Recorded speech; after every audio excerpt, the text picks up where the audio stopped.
Nous sommes en train de parler, j'ai écrit 3 livres, je disais à Arthur quand on venait qu'il y a un 4e livre qui va sortir à la fin de cette semaine. Oui. Tu vois un peu, voilà. Il y a 4 âmes infaillibles pour devenir inarrêtables pour le diable. Première âme, c'est la conscience de ta filiation. La conscience de ta filiation va t'amener véritablement à devenir inarrêtable. Qui tu es en Christ? Qu'est-ce que tu as en Christ? Qu'est-ce que tu peux en Christ? Et jusqu'où tu peux monter en Christ? Ça commence là. Et quand je dis la conscience de ta filiation, c'est de qui es-tu le fils? Parce que la question a été posée au sujet de David lorsqu'il allait combattre Goliath. Saül a demandé, il s'est enquis auprès d'un de ses hommes, de ses accouteaux. Il lui a demandé, mais ce type-là, ce petit-là, de qui est-il le fils? Ici, j'explique pourquoi on doit se réclamer le fils d'un père. Et je donne les avantages, pourquoi on doit devenir le fils d'un père.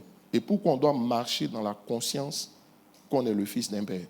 S'il vous plaît, ne jouez pas avec ces choses. Je te dis que, j'explique ici combien de fois il a plu à Dieu de dire au sujet de Jean-Baptiste qu'il est l'Élie qui devait revenir. C'est comme si le manteau d'Élie ne devait pas se perdre. Et donc, Dieu trouve nécessaire de dire que Jean-Baptiste, il est l'Élie qui doit venir. Parce que les manteaux ne doivent pas se perdre. Les manteaux ne doivent pas se perdre. Vous savez, ici à l'église, on est arrivé au point où David avait ses hommes forts, ses vaillants hommes. Quand on dit ces vaillants hommes, là, ça veut dire beaucoup de choses. Ça ne veut pas dire simplement qu'ils étaient avec lui. On peut être beaucoup de personnes et puis être seul au milieu de beaucoup de personnes. Les vaillants hommes de David étaient prêts à rentrer dans le camp des Philistins. Il y a un livre que je vais écrire, Les vaillants hommes. Ça, c'est où sont passés les vaillants hommes. Où sont passés les vaillants hommes. Mais où sont passés les vaillants hommes? Ce sont, encore ils vont dire, ce sont des gens qui sont prêts pour toi. Mais parce qu'ils comprennent pourquoi ils doivent être prêts pour toi. Donc, je t'explique, il est important, donc, la conscience que tu as de ta filiation spirituelle. De ta filiation spirituelle. Tu vois? C'est la première âme. C'est la première âme qui te rend infaillible. Vous savez, si vous ne savez pas d'où vous venez, vous ne saurez pas où vous allez. Il dit ceci, d'où viens-tu, où vas-tu? C'est la question que Dieu a posée à Agar. C'est ça, non? Les femmes, vous avez fait cette année, comment ça s'appelle? La conférence, c'était l'année dernière, la conférence là-dessus. D'où viens-tu et où vas-tu? Ça veut dire quoi? Le où vas-tu dépend de d'où viens-tu. C'est pour ça que la conscience de ta filiation est importante. Les enfants des riches, là, ils connaissent la force de frappe de leurs parents. Ils sont sereins. Hein? Ils sont sereins. Quand il dit, quand vous priez, dites notre Père qui est aux cieux, là, c'est la conscience de qui? En fait, la conscience de la grandeur de Dieu. Là, que tu es le fils d'un Dieu grand. Là, ça définit ton comportement. Il faut voir normalement un vrai vase d'honneur, qui a vraiment l'ADN vase d'honneur, tu le mets sur n'importe quel pupitre ou n'importe quelle scène. Il est conscient qu'il est vase d'honneur. Je ne sais pas. Ça dit que quand tu nous vois dans la ville, tu sens, tu nous reconnais. Je parle des vrais, je ne parle pas de ceux qui sont ici et puis ils ne pensent pas comme nous. Parce que tous ceux qui sont mieux nous ne pensent pas comme nous. Voilà, ce sera le titre d'un de mes prochains livres. Tu vois, non? Ils sont au milieu de nous, mais ils ne sont pas des nôtres. Voilà, ça dit, c'est ça, il faut savoir. Mais ils aiment quoi? Ça dit, ils aiment notre style, mais ils ne sont pas des nôtres. En attendant de trouver leur style, tu vois, ils sont venus prendre notre style pour partir. Mais c'est ça que tu dois comprendre. Première clé. Deuxième clé, c'est ta consécration. Ta consécration va te rendre inarrêtable. Satan ne peut pas t'arrêter si tu es vraiment consacré. Dans la consécration, il y a 2 choses. Première chose, ton attitude vis-à-vis de la parole. Méditer la parole, croire la parole, confesser la parole, marcher sur la parole. 4 choses. Ça, dans cette dimension, remarquez une chose. La plupart des grandes églises que les pasteurs nigérians ont bâties, là, ils ont bâti parce qu'ils ont eu la révélation de la puissance de la parole confessée, de la parole déclarée. Ça dit, les gens ont une telle foi dans la parole. Et ça, ceux qui ont étudié l'histoire de l'Église savent que ce sont les acquis du mouvement qu'on appelait le Word of Faith. Tu vois, c'est un mouvement qui a été créé par 3 hommes de Dieu, des pères apologétiques et des pères apostoliques, n'est-ce pas? Apologétiques, c'est des défenseurs de la doctrine. Tu vois, et les pères apostoliques, n'est-ce pas? Il y a Kenneth Hagin, n'est-ce pas? Il y a Kenneth Copeland, et puis il y a K.C. Price. Voici les 3 têtes de file de ce mouvement. Word of Faith. Le Word of Faith. Même quand vous regardez, par exemple, WOFB, c'est le Word of Faith Bible Church. Je ne sais pas si tu comprends. Donc, c'est ça la base. Les gens ont une foi, mais ils ont une foi extraordinaire en la parole. Et ils déclarent la parole. C'est comme ça que ça marche. Moi, je rends grâce à Dieu parce que vase d'honneur, on est dans cette dimension. On déclare beaucoup de choses, tu vois. On est bien rentré dedans. Quelqu'un dit Amen. La troisième, et donc, ton attitude vis-à-vis de la parole. Deuxièmement, la manière dont tu cherches Dieu. Je n'ai pas dit dont tu pries. La manière dont tu cherches Dieu, ça, c'est dans la consécration. Je ne parle pas des prieurs. Je parle des chercheurs de Dieu. C'est prier avec le mot de questionnement. Ça, tu regardes et tu dis, mais Seigneur, pourquoi Joël est comme ça? Pourquoi Joël réagit comme ça? Oh là là. Tu dis, mais Seigneur, montre-moi le cœur de lui là. Puis Seigneur, comment je fais pour résoudre tel ou tel problème? Tu vois, tu dis, Seigneur, qu'est-ce que tu penses de moi? Tu vois, c'est ça, chercher Dieu. La Bible dit, il se laisse toujours trouver par celui qui le cherche. Voilà. Il se laisse trouver par celui qui le cherche. Et deuxièmement, en termes de la manière dont tu cherches Dieu, la manière dont tu pries en langue. Celui qui est dangereux en priant en langue va réussir.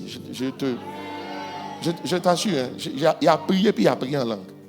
Mais je te parle des champions de la prière en langue. Fils, mets ça en pratique. Je ne sais pas pourquoi l'esprit me presse. Il me dit non, enseigne. J'avais enseigné avant. Hein. Mais il dit, c'est pour ça que je sortis un livre pour que ça reste. Mais la prière en langue, tu n'as pas idée. J'ai pris du temps pour vous expliquer qu'est-ce qui se passe dans le parlant là. Je n'ai pas fini l'enseignement pendant le temps de prière.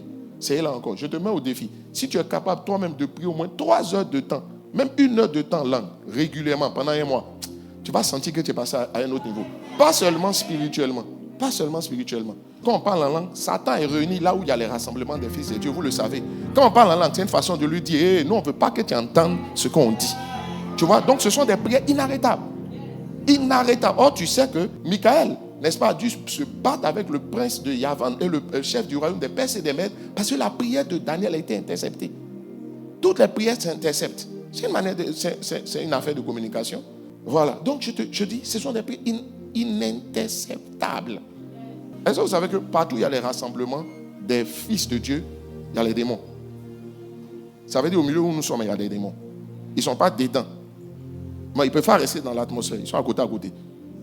Mais quand la présence est forte, ils ne peuvent pas rester. Prier en langue. Troisièmement, ta sanctification. Tu vois? Ta sanctification.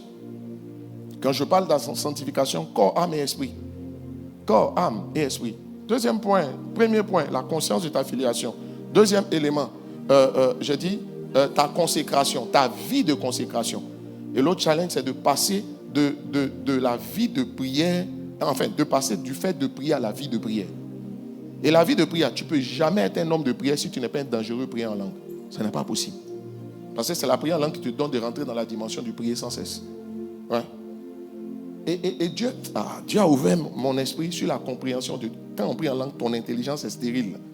J'ai beaucoup de choses. Le livre, là, il te le faut. Je dis, si tu dis 10 mots en français, il faut dire 1000 en langue. C'est ça que je veux que tu aies. Si tu dis 10 mots en français, il faut dire 1000. Quand tu veux prier pour quelque chose, tu dis au Seigneur, je prie pour ma promotion, pour telle ou telle chose. Quand tu as fini de dire ça, là, rentre en langue. Si tu reviens en français, parce que je t'ai dit que la prière en langue est indissociable de la prière en français. Parce qu'il dit, je prierai en langue, mais je prierai par l'intelligence. C'est pour dire que les deux vont ensemble. Mais celui qui doit dominer ou prédominer, c'est la prière en langue. Combien d'heures tu peux prier en langue? Dis-moi combien d'heures tu peux prier en langue. Je te dirai à quel niveau tu peux te trouver. Et à quel niveau ton église va se trouver. La Bible dit qu'on ne sait pas comment prier. Ça veut dire quelquefois, même tu ne sais même pas ton sujet là. Est-ce que ton angle est bon? Je te parlais de langue. Notre Père spirituel a une capacité extraordinaire. J'ai rarement vu un homme de Dieu, je n'en ai pas encore vu, qui a cette capacité. Il peut te prêcher à chaque minute. Quelquefois, quand tu es lui et qu'il doit prêcher, j'ai été marqué à Soukhot l'année dernière à Lyon, n'est-ce pas? Et puis, il venait de prêcher pendant. Et puis maintenant, mais il devait avoir porté. Il dit, je prêche quoi? J'ai dit, quel honneur, c'est moi qui dois dire qu'est-ce qu'il prêche. Tu vois? Et puis, quand il est là, et puis, je cause. Il dit, ok. À un moment donné, c'était quand il monte. Je lui dis, mais le message qui a sorti là, c'est extraordinaire. En temps, il s'était et puis il rentre en langue. Quand tu pries en langue, ton esprit devient ouvert. Regarde, vous voulez regarder mon message. Attendez, tout ce que je suis en train d'expliquer, ça va partir. Je ne voulais pas passer du temps là-dessus. Laissez-moi toucher le message lui-même. Troisième clé, c'est ta vie de sanctification. Ta sanctification, corps, âme et esprit. Ta vie de sanctification. Chaque péché, je vais te montrer avec la parole quelles conséquences chaque péché a. Tous les péchés ont les mêmes conséquences. Oui, parler de quelqu'un, là, sa conséquence n'est pas pareille. Il y a d'autres qui ferment leur vie, il y a d'autres qui vont spirituellement en prison pendant 1 mois. Je vais te montrer ça dans la parole. quand la Bible dit en Isaïe 59, non, la main du Seigneur n'est pas courte pour nous secouer. Puis il dit, ce sont nos péchés. Puis il nous cite. Dieu a ouvert mes yeux. Je vais t'expliquer. Quand on insulte quelqu'un, sa conséquence, ce n'est pas la même chose que quand on commet impudicité. Ce n'est pas pareil.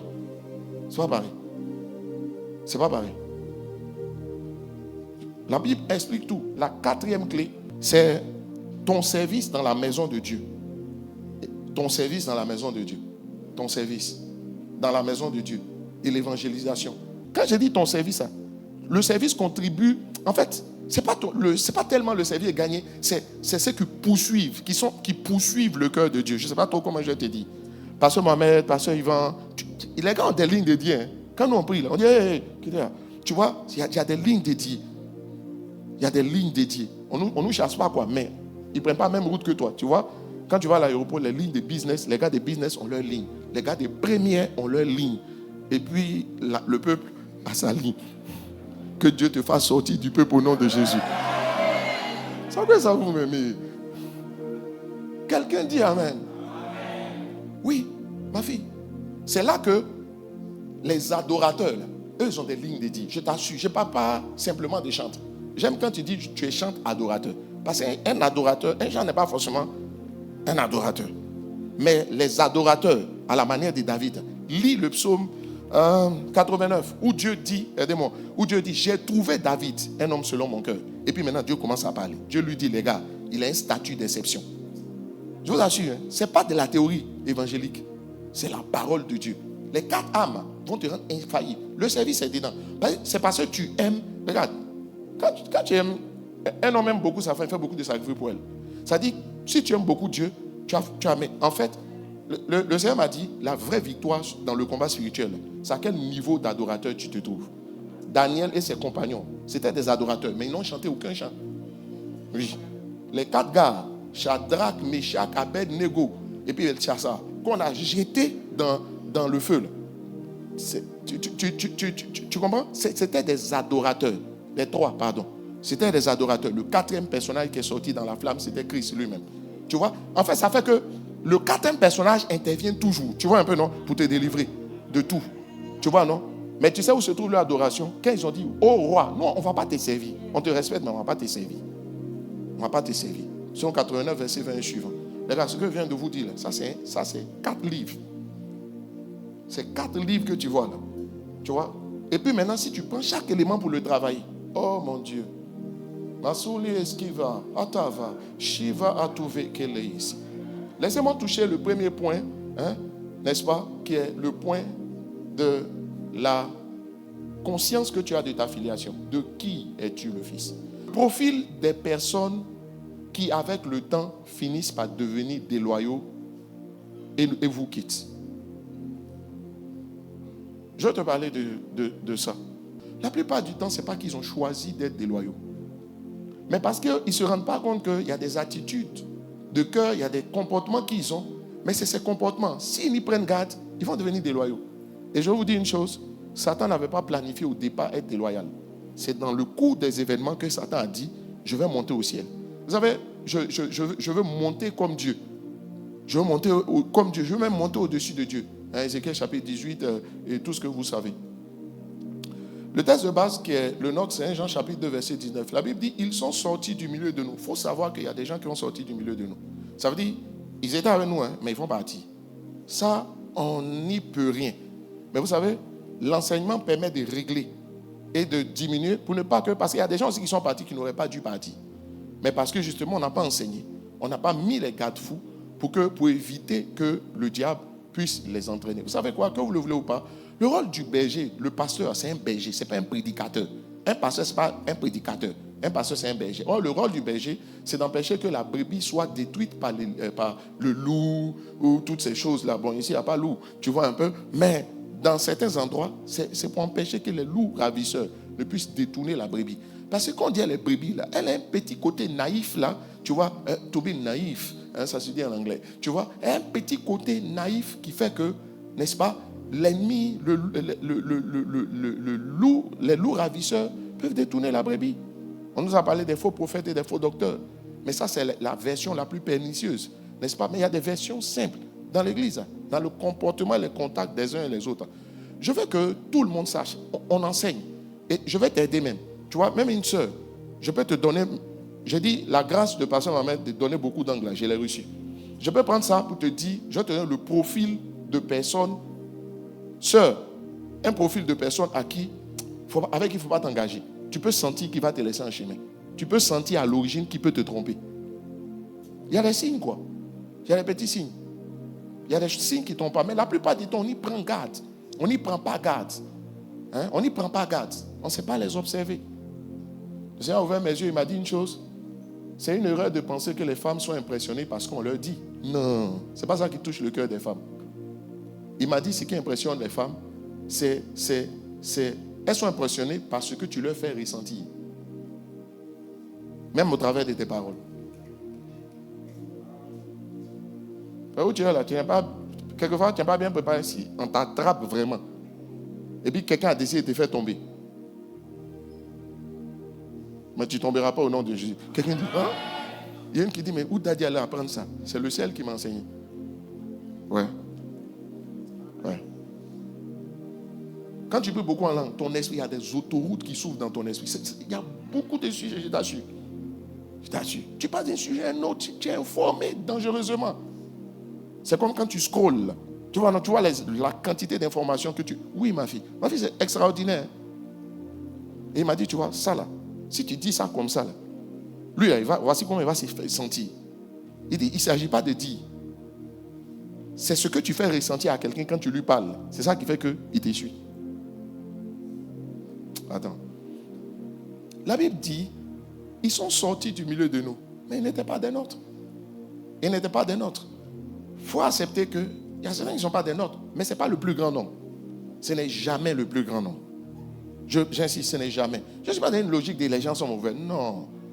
Ça ne se sent même pas en moi. Mais vous savez quoi? Il y a des choses qu'on a enseignées. Et au fil des générations, c'est comme si on a voulu que ce soit transmis. Personne n'est coupable de la non-transmission. Mais c'est comme si les choses se perdent. C'est pour ça qu'il faut écrire. C'est pour ça qu'il faut écrire. Il dit, ils sont sortis du milieu de nous, mais ils n'étaient pas des nôtres. Car s'ils eussent été des nôtres, ils seraient demeurés avec nous. Ça veut dire tous ceux qui sont partis, ils n'ont qu'à dire ce qu'ils veulent. Ils n'ont qu'à dire ce qu'ils veulent. La Bible dit, si tu es des nôtres là, tu ne peux pas nous laisser en chemin. Ils n'ont qu'à dire ce qu'ils veulent. Ce n'est pas moi qui ai inventé. On dit, ils n'ont qu'à dire ce qu'ils veulent. Peu importe leur raison, ils n'ont qu'à dire ce qu'ils veulent. S'ils étaient vraiment des nôtres, ils n'avaient pas parti. C'est pas moi qui ai inventé. Oui, ils n'ont qu'à donner, chacun a qu'à donner son explication. Je ne suis pas en train de parler parce que quelqu'un est parti. Non, ce n'est pas de ça. On est en train d'enseigner. Le rôle du berger, c'est de protéger le peuple, le troupeau. Le berger qui ne fait pas ça n'est pas un bon berger. Je ne suis pas un bon pasteur si je ne le fais pas. Oui. On dit, si tu étais là et puis tu n'es plus là, il faut dire ce que tu veux. On dit, tu n'étais pas des nôtres. Et il dit, il serait demeuré avec nous. Mais cela est arrivé. Ça veut dire Dieu permet chaque chose pour un but.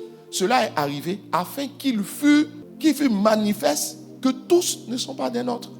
C'est comme si Dieu dit, il y a un temps où tout doit se savoir. Dieu dit, il y a un temps où ça doit se savoir. Il doit avoir un triste. C'est une loi naturelle. Hein? Il y a des choses que Dieu permet. En fait, ce qui me plaît dans le verset, on dit, Dieu a fait ça afin que. Ça veut dire, il y a un but. Il y a un but que Dieu vise. Et généralement, ce genre de saison annonce des saisons plus grandes. Oui, il y a des gens, tu vois, Moïse ne faisait plus partie de l'agenda de Dieu pour la prochaine saison. Dieu devait trouver un accord pour mettre Moïse de côté puis continuer avec Josué. Oui. Il y a des gens qui ne font plus partie de ta prochaine saison. Il faut savoir ça. Tu vois, il est bon de le savoir et de savoir le sentir.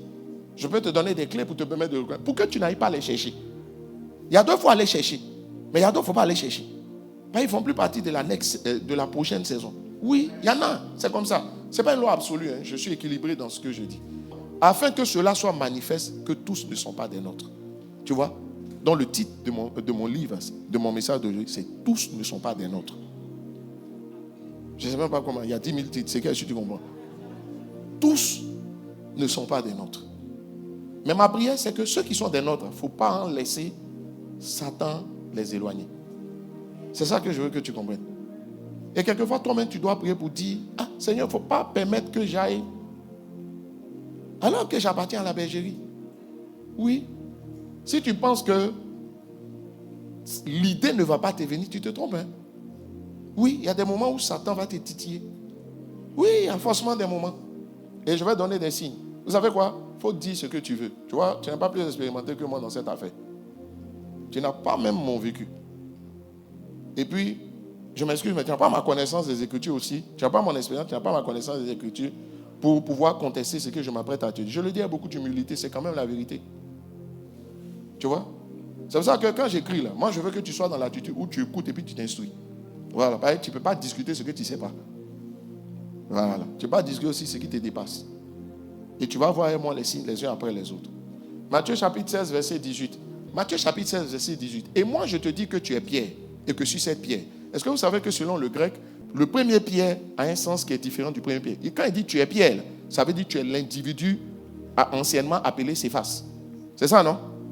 C'était son nom, non? Ok.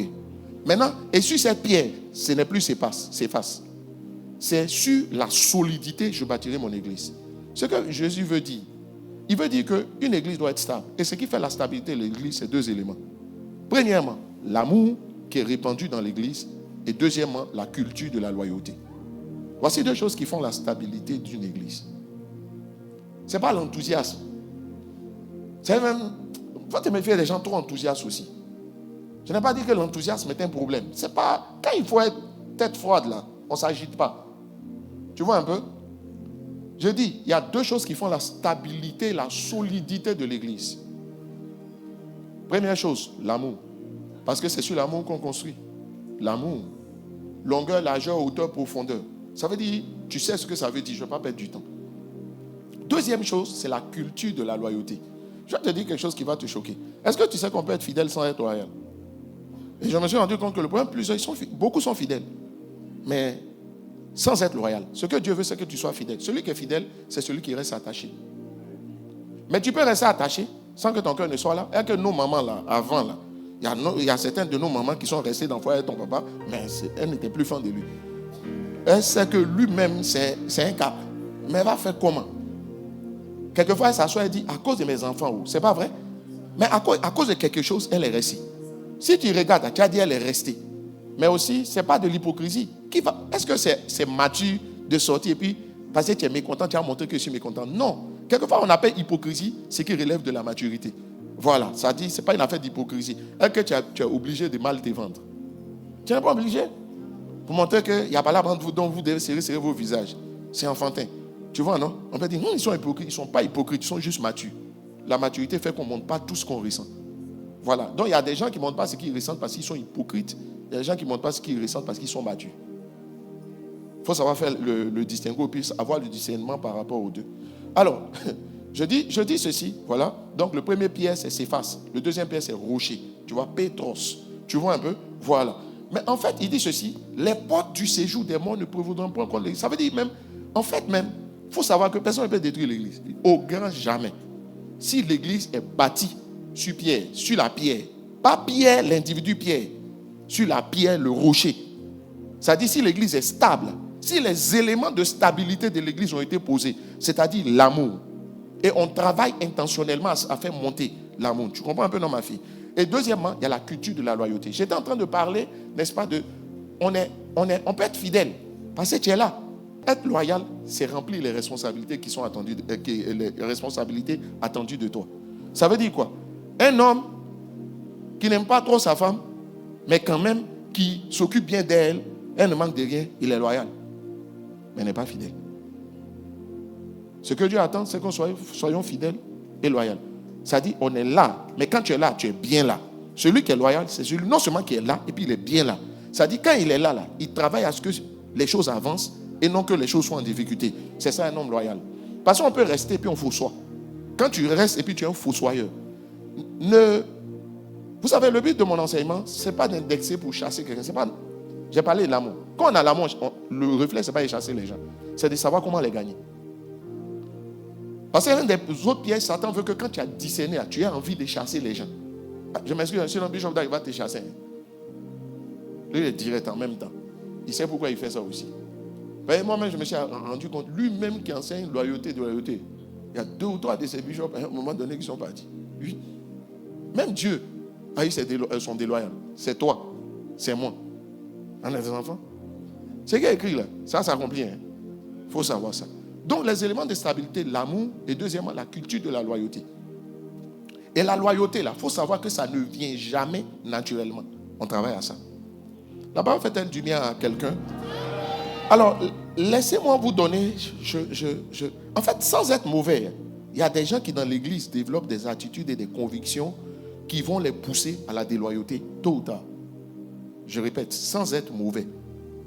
Parce que quelquefois, certains, on dit non, personne n'est mauvais. Sans être mauvais. Il y a des mauvais aussi. Mais sans être mauvais, il y a des gens qui ont développé des attitudes et des convictions. Pas seulement des attitudes, mais quelquefois des convictions. Conviction, c'est ce que tu penses. Tu t'attaches à un certain type de pensée qui va faire qui va te pousser à la déloyauté. Vous savez, je te dis que j'ai reçu la grâce de donner sous plusieurs angles. Pendant que tu m'écoutes, là, tu sais que tu peux prendre ce message pour mettre de l'ordre dans ta maison. Il y a des signes que je vais citer. Si tu vois ça chez ta servante, il faut savoir qu'elle veut chercher ton mari. Si tu ne fais pas attention.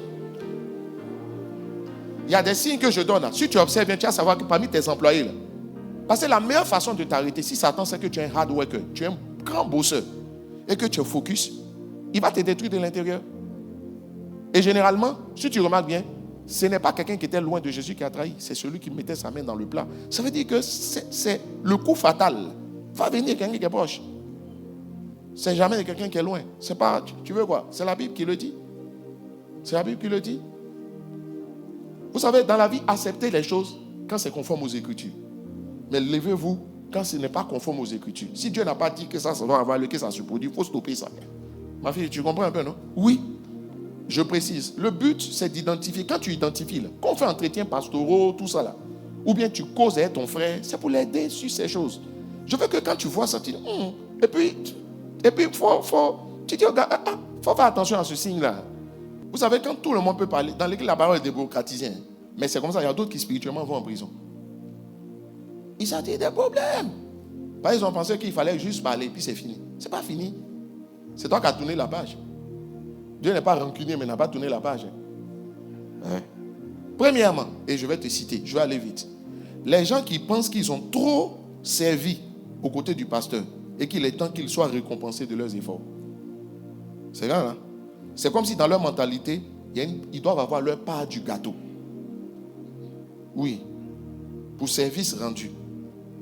Maintenant, là, on doit les récompenser. Ou soit on ne les récompense pas assez avec des titres ou des positions qui sont solides et qui sont conformes à leur statut. Soit, mais ils estiment qu'il y a longtemps, ils sont là. Mais ils ont atteint le niveau, maintenant, on doit les récompenser de leurs efforts. Ils doivent avoir leur part du gâteau. Je ne sais pas si le gâteau, là, il y a un gâteau à partager. Hein? Je ne sais pas trop. J'ouvre une parenthèse pour vous dire, je crois que je l'ai dit au coup à la formation des boss. Méfie-toi toujours de quelqu'un qui parle du traitement du pasteur. Ou qui, dans vos échanges, s'intéresse à le pasteur est trop à l'aise. Il porte. Mais il faut lui poser la question de savoir, tu sais aussi tout ce que le pasteur fait. Je vais vous dire une chose. De tous les consacrés, je suis celui qui a le moins de revenus. Parce que je l'ai voulu.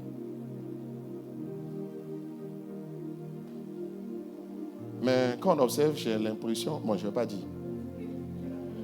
Ah ouais? Quand tu observes toi-même, tu sais. Le gars, ça tourne. Hein? Moi, je prie utile. Hein? Quand tu vois quelqu'un qui commence à trop s'intéresser à la situation, tu vois, et puis il te pose des questions insidieuses. Faut lui dire ça. Il faut laisser. Il faut dire ça là, il faut laisser. Tu vois, non? Ce n'est pas de tout on discute. Tu sais, je te dis une chose. Il faut être heureux de servir là où tu es. Moi, je sais une chose. S'il te plaît, croyons en Dieu. Vous savez ce que Dieu a décidé de te donner, même si un homme ne veut pas, là, tu vas avoir. S'il ne veut pas te donner, Dieu va faire qu'on l'enlève ou qu'il y ait quelqu'un d'autre qui va te donner. En fait, je ne sais pas si tu comprends. Il faut de la maturité pour que tu comprennes que c'est parce que le ciel ne l'a pas encore donné. C'est tout. C'est tout. Deuxièmement, je ne voulais pas développer, mais je développe. Deuxième point, les gens dont le conjoint ou la conjointe n'est pas en phase avec le pasteur. C'est-à-dire, lui, il est attaché à toi, sa femme n'est pas attachée à toi. Ou bien sa femme est attachée à toi, lui, il n'est pas attaché à toi. Les gars comme ça, tôt ou tard, il va finir déloyal. Ce n'est pas sa faute. S'il ne règle pas ça, là, il va finir déloyal. Pendant que toi, tu lui prêches à l'église, on lui prêche à ses oreilles à la maison. Oui. Oui. Quelquefois, tu n'as pas remarqué que celui qui t'a quitté, il est allé chez ton concurrent. Dans la vie, j'ouvre une parenthèse. Méfiez-vous des gens qui aiment fonctionner par comparaison. Quand ta femme commence à dire, et ton ami là, il faut lui dire, ferme ta bouche vite, vite. Que je suis ton chef. Tu te tais là. Il y a quoi?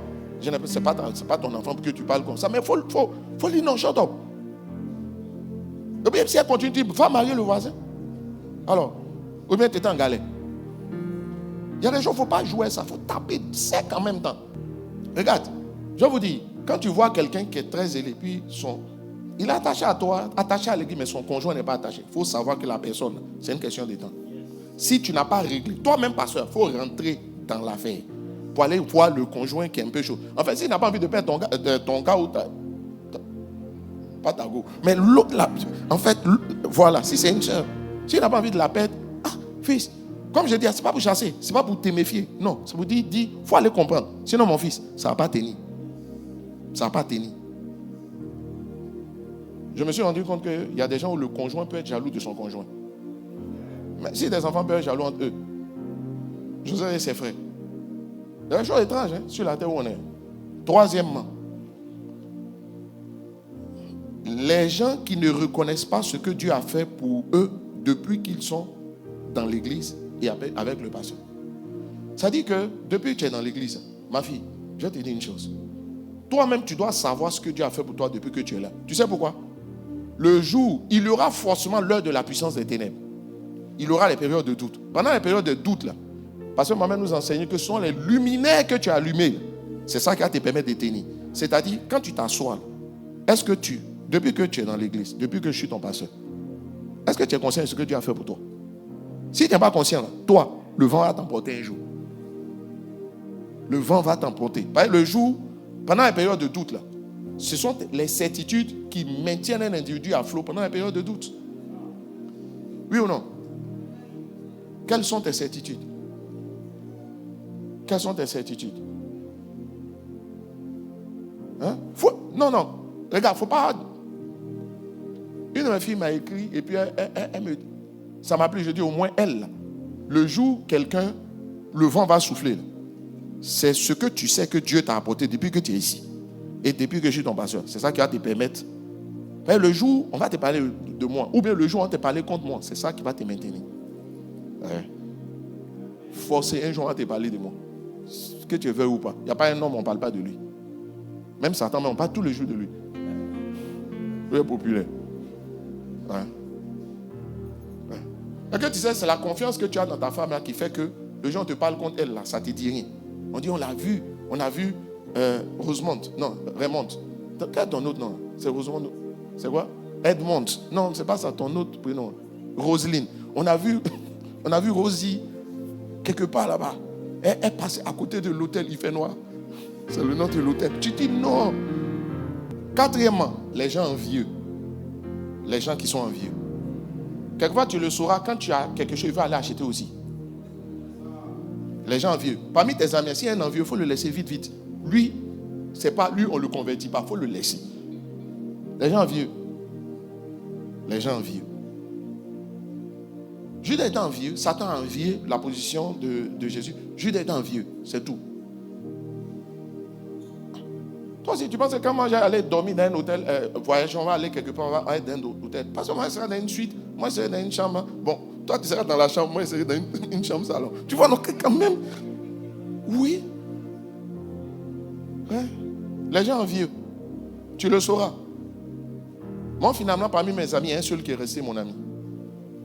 Et récemment, c'était son cinquantenaire. On m'a demandé de parler. J'ai dit, mais lui, je suis à l'aise avec lui parce que il ne se sent pas en insécurité. Les gens ont l'impression que quand tu as ce qu'ils n'ont pas là, ils sont en danger ou bien ils sont en retard. Quand quelqu'un commence à réfléchir comme ça, c'est pour ça que c'est le jour de ton mariage, elle est triste. On lui demande, elle dit, jusqu'à quand? Seigneur, jusqu'à quand? Mariage.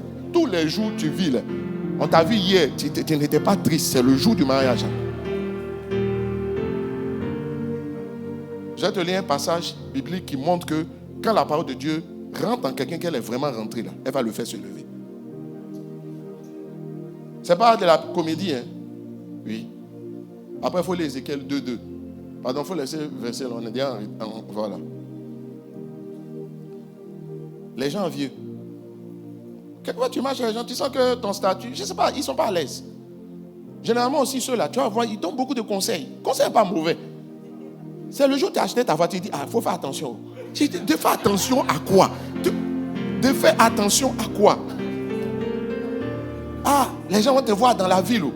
Mais même si j'ai moto, ils vont me voir. De faire quoi?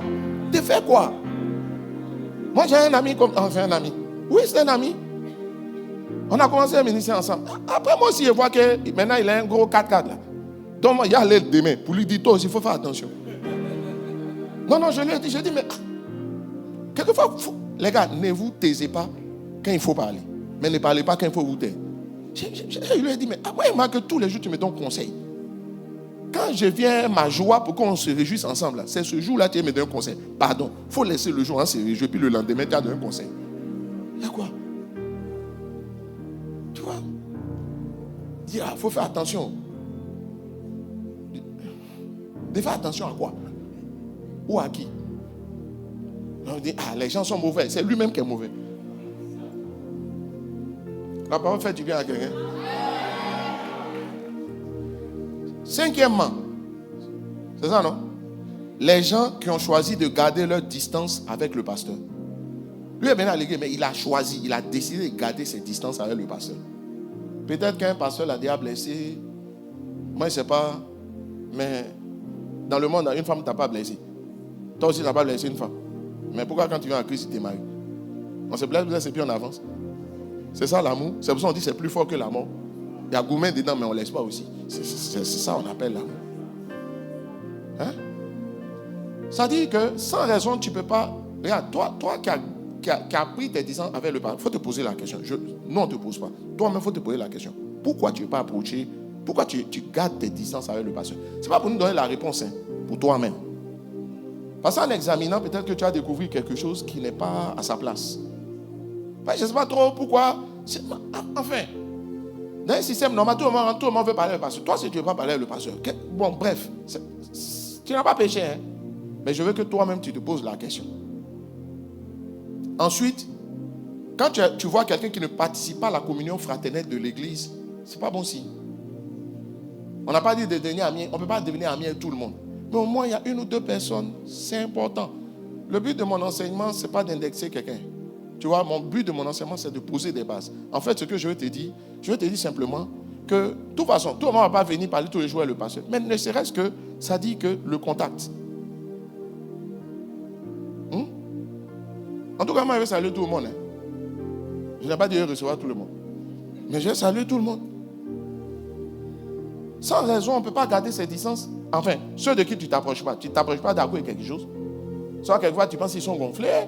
Quelquefois, tu penses que, il ne faut pas me faire quelque chose. Quelquefois, toi-même, c'est toi-même qui es gonflé. Mais il y a la gonfle quelque part. Bon, il y a une raison. Moi, je veux juste que toi-même, tu saches quelle est la raison. Ce n'est pas pour que quelqu'un sache pour toi. Il faut savoir pour toi-même. Ça va te faire du bien.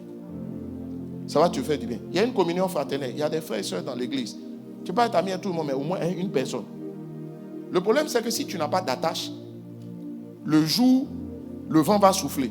Le jour, Satan va vouloir te vipériser. Qui va te dévipériser? La Bible dit 2 valent mieux qu'un. On dit si l'un tombe, l'autre le relève. Mais si toi, tu es seul. Sixièmement, les personnes qui ne sont pas régulières au culte et qui ne sont pas engagées. Septième point, les gens qui ne disent jamais rien, qui ne s'expriment jamais et qui ne montrent jamais leurs états d'âme. Il est content, tu ne sais pas. Il y a un verset ces derniers temps qui me parle. Ma fille, la Bible déclare que le visage peut être joyeux même avec un cœur triste. C'est pas vrai? Si le visage peut être joyeux avec un cœur triste, ça veut dire que tout ce qui est sur le visage n'est pas forcément le reflet de ce qui est dans le cœur. En bien comme en mal. En bien comme en mal. Moi, je te donne un conseil. Si dans ton cœur, ce qui est dans ton cœur, ce n'est pas ce qui est sur ton visage, pardon. La raison pour laquelle ce qui est dans ton cœur n'est pas le même. Il faut aller parler à la personne. Viens en parler, viens en débattre. Mais je le dis toujours, et le dis, ce n'est pas... Je dis, mais tu vois, quand tu parles à ton papa, tu parles comme à ton papa. Paul dit à Timothée, quand tu parles aux femmes âgées, ce sont tes mamans. Tu es le bishop, mais ce sont tes mamans. Ensuite, les gens qui s'enveloppent de mystère dans l'église, ça dit, ils ne souffrent pas vraiment. Tu ne sais pas toi pourquoi ils ne souffrent pas. Ils sont mystérieux. Ils s'enveloppent de mystère. Ils ne souffrent pas vraiment. Donc personne ne les connaît vraiment.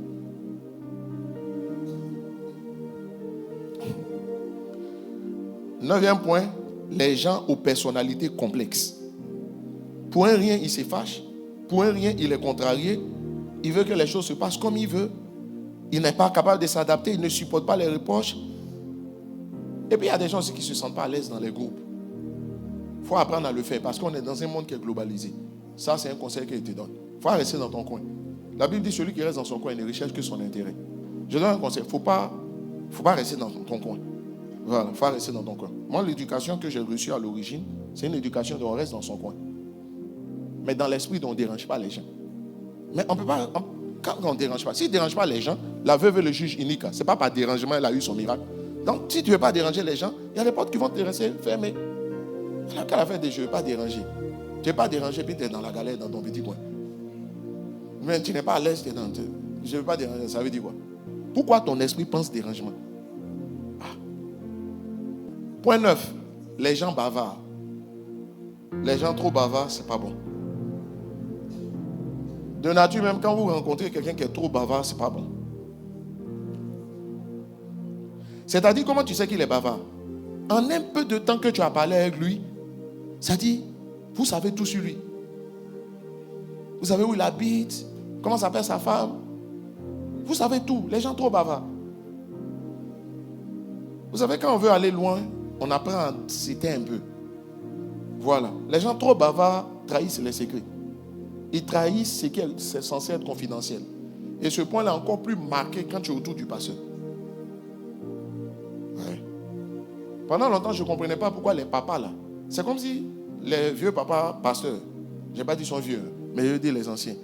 C'est comme si leurs gars les plus proches, tu sentais qu'ils voulaient comprendre leur conjoint. C'est important. Hein? Il y a des gens qui ne savent pas faire la part des choses en ce qu'ils doivent dire à leur conjoint et en ce qu'ils ne doivent pas dire. Je ne trahis pas le secret des entretiens pastoraux et pastorales. Non. On ne parle pas de ce que tu... Non. C'est la vie des gens. Vous de l'avoir vie, là, vous n'avez rien à vous dire. C'est la vie des gens. Il y a des choses, on ne trahit pas certains secrets. Non. Non, non. Maintenant, tu es trop bavard, tu es à côté, il dit, ah, oui. Et puis il dit, moi-même, j'étais lui là. J'ai dit, mais tu parles trop. Tu parles trop. Quand on finit de parler un peu avec toi, on sait tout sur toi. Dans la vie, là. Tout à l'heure, je parlais des gens trop mystérieux. Il faut un peu de mystère. Mais un excès de mystère devient mystique. Tu vois un peu, mais faux. Un excès de mystère devient mystique. Il ne faut pas devenir mystique. Tu vois, quand tu vois, tu es mystique, frère. Tu vois, ça dit, il y a trop de mystère. Et puis, un jour, je disais ça à quelqu'un. Il dit, la Bible n'a-t-elle pas dit que Dieu s'enveloppe de mystère? Il dit, lui, il est comme Dieu. J'ai dit, toi, tu es obscur, ouais. Quelqu'un dit Amen. Les gens qui ouvrent trop facilement leur bouche, ce n'est pas bon. Ceux qui ont la langue pendue, les affairés, c'est dangereux. Aussi, les gens qui se plaignent beaucoup. On peut se plaindre, mais les gens qui se plaignent beaucoup sans rien apprécier sont dangereux. Sinon, on peut se plaindre, ça, il n'y a pas de problème. Mais les gens, d'ailleurs même la maturité fait qu'au lieu de te plaindre, tu suggères. Voilà. Le vrai signe de maturité, c'est ce dont tu dois te plaindre, tu suggères. Ça y est, tu viens, puis dans la sauce, il y a beaucoup de sel. Tu dis, mais toi, ton assaisonnement, c'est sel seulement. Tu viens, puis tu dis, mais pourquoi, c'est quoi ça, c'est quoi ça? Là, le repas là est trop salé. Il faut faire comme un gentleman. Tu dis, serait-il possible de réduire un peu la teneur en sel de la sauce?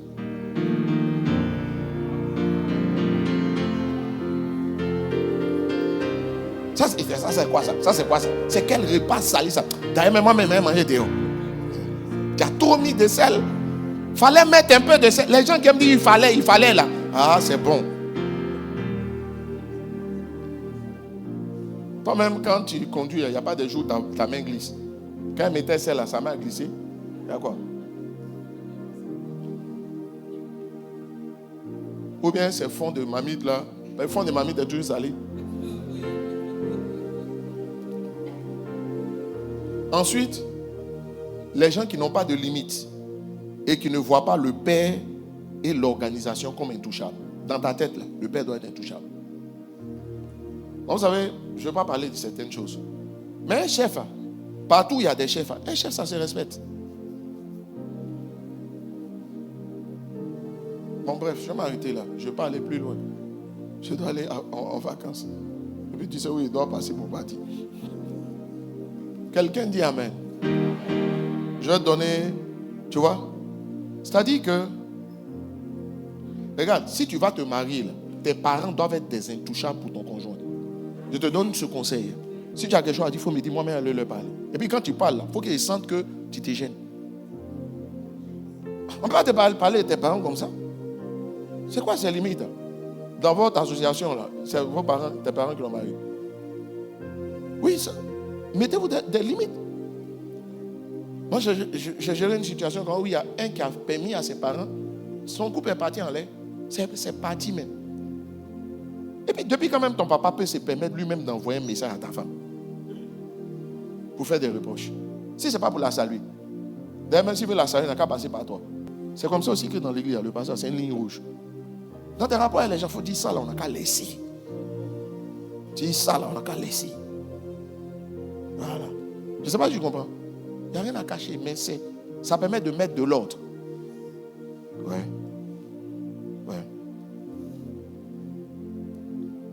C'est même ton papa aussi, quand il parle, même si je dois te donner un conseil sur ton conjoint, tu as senti que je me gêne. Oui. Parce que ça quand même. Attends, vous me regardez d'une manière, à quoi? Amen. Excusez-moi. Ça va? Tu es toujours là? Ah oui. Ah. Jour quand même ta maman vient te dire, je n'aime pas ta femme là. Tu es un faiblard, un enfant. En tout cas,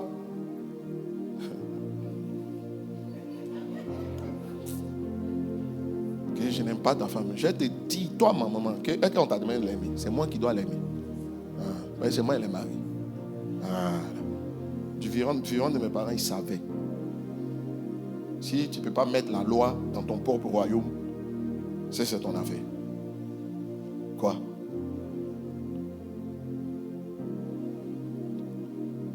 En tout cas, si tu fais une sortie de rue, je vais te ramener. Je ne parle pas de toi. Ce n'est pas lui qui parle de toi à tes parents. Ça dit qu'il y a des trucs, tu dis non, ça on ne touche pas. Il faut le laisser. Tu vois, celui qui s'attaque facilement au père, là, il va partir. Mais il ne va pas partir seul, il va partir avec toi. Je répète, celui qui s'attaque trop facilement à l'église et trop facilement au père ou à la mère, avec toi, puis tu n'arrêtes pas là. Il faut savoir qu'il va partir, mais il va partir avec toi. Sans ta permission.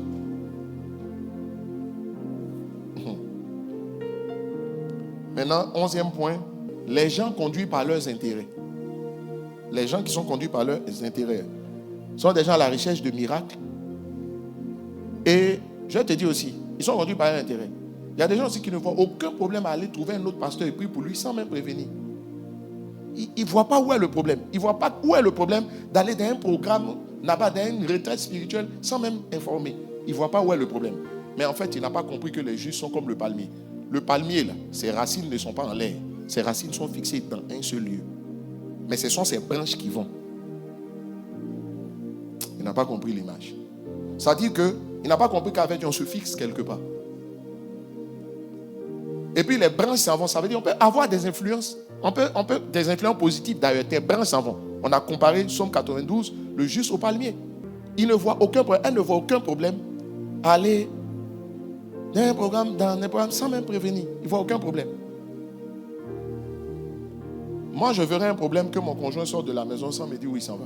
Je verrais un problème que mon enfant sorte sans me dire où il s'en va. Je dis souvent, c'est pour ça que je ne prends pas mes parents à la maison. Si tu es mon parent, que tu es venu habiter à la maison, tu marches selon moi mes règles. Moi, il ne faut pas nous faire parler là où il n'y a pas. Si tu penses que tu es trop grand, alors va chez toi. Ou bien je vais t'aider à distance. Je vais te fortifier à distance. Mais si tu es venu à la maison, tu fonctionnes selon mes règles. Si tu sors là, si tu penses que tu es trop âgé, alors va prendre ta maison. Sinon, chez moi, quand on sort, on dit. Ben, si tu sors sans dire, là, mes enfants vont faire ça un jour. Toi, tu es là, tu es ton conjoint ne voit pas, est parti derrière là, on dit, un programme, personne n'est au courant. On l'a vu dans photo. Il y a un enfant, école du dimanche, qui m'a dit, mais, Daddy, lui, on l'a vu, c'est pas dentiste. J'ai dit, ouh, la vérité se trouve. On dit, c'est pas des enfants qui sont au Mabel, n'est-ce pas? Bon, que Dieu chante. Tu vois? Tu comprends ce que le chanteur dit? Si tu ne pousses pas, tu sais quoi? Il y a des gens qui sont allés et puis on leur a donné des conseils qui sont différents de ce qu'on te dit ici. C'est là que tu vas comprendre que quand il n'y a pas de problème, ça ne veut pas dire qu'il n'y a pas de problème. Quand le problème ne s'est pas encore signé, ça ne veut pas dire qu'il ne peut pas avoir de problème. C'est le jour où le problème va venir. C'est là que tu vas savoir. Si tu as des comportements de choses, on va te traiter selon la nature de tes comportements. C'est tout. Ça dit, il ne voit aucun problème à aller faire entretien pastoral quelque part et puis toi tu n'es pas au courant. Il ne voit aucun problème. Il ne voit aucun problème d'aller s'ouvrir à un pasteur sans que tu ne sois informé. Mais si tu ne vois pas de problème, un gars comme ça, avec le temps, aujourd'hui c'est rien. Hein? En fait, quel c'est rien? C'est quelque chose. Mais je vais t'expliquer que ce qui me plaît, c'est que vous me comprenez bien. La façon de te dire calme, tu fais ça.